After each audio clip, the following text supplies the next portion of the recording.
नमस्कार दोस्तों, story audio book Mumbai channel में आपका स्वागत है। अगर आपको यह कहानी पसंद आती है तो चैनल को सब्सक्राइब करें। तो चलिए शुरू करते हैं।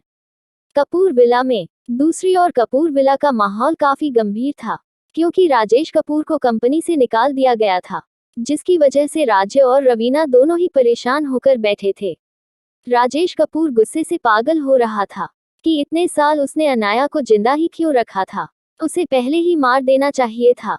उसकी सोच को बढ़ाते हुए रवीना कपूर भी कब से अनाया को कोस रही थी और बार बार राजेश कपूर को कह रही थी, और लो अपनी उस बेटी का साइड, देखा तुमने वह कितनी घटिया निकली, उसने अपने ही बाप को धक्के मार के निकाल दिया, वो एहसान फरामोश है, तुमने उसे पाल पोस कर बड़ा किया, उसने तुम्हें ही लात मार कर बाहर कर दिया। मैं तो कहती हूँ तुम इसे अच्छा सबक सिखाओ, उसे भी अपनी औकात याद होनी चाहिए कि उसका सब कुछ हमसे है। वही जानवी अभी भी अपनी सोच में डूबी हुई थी, क्योंकि पिछले कुछ दिनों से उसने विशाल को कांटेक्ट करने की कितनी कोशिश की, लेकिन वह कर नहीं पा रही थी। ऊपर से उसके घर में चल रहे प्रॉब्लम और ज्यादा बढ़ गई थी। ऊपर से उसने इंडस्ट्री में अपना रोल खो दिया था, अब उसे कोई छोटा सा भी काम नहीं दे रहा था। उसकी सेविंग्स अभी खत्म हो रही थी, उसे लग्जरी जिंदगी जीने की आदत थी। उसके डेट को कंपनी से निकाल दिया गया था, इसका सीधा सा मतलब है कि उसे कोई अपॉर्चुनिटी नहीं मिलने वाले थे।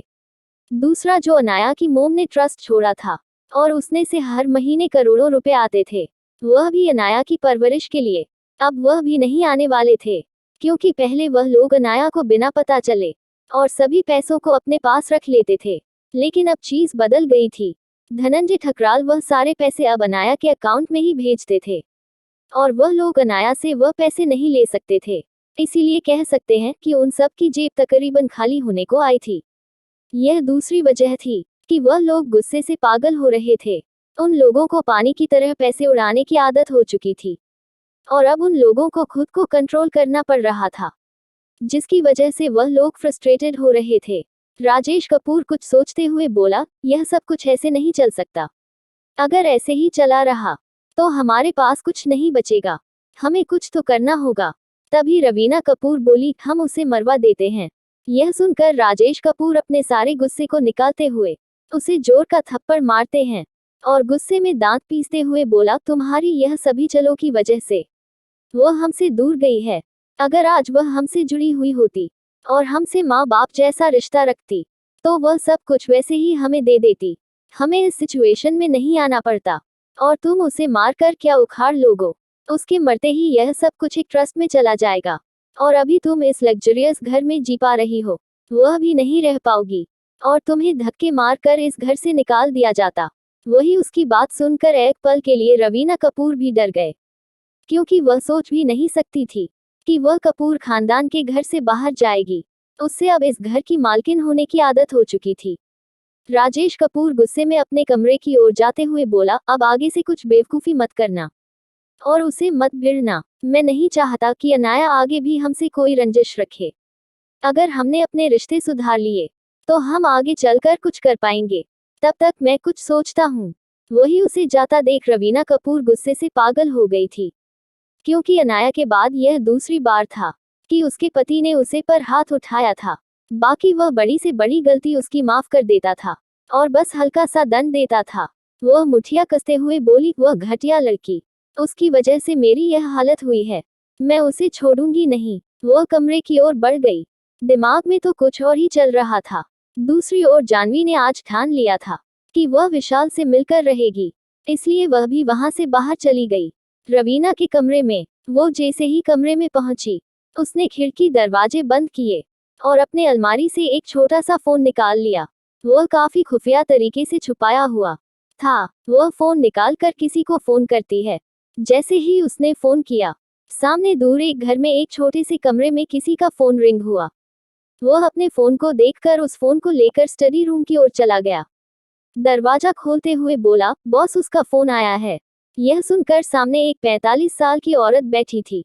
उसके आसपास का ऑरा काफी गंभीर था।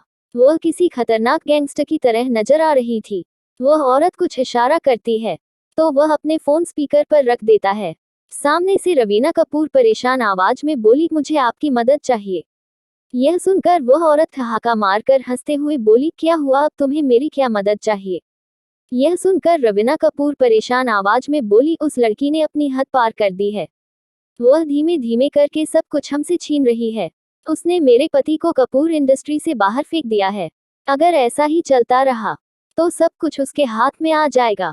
यह सुनकर वह सामने वाली औरत गंभीर आवाज में बोली, मतलब क्या है?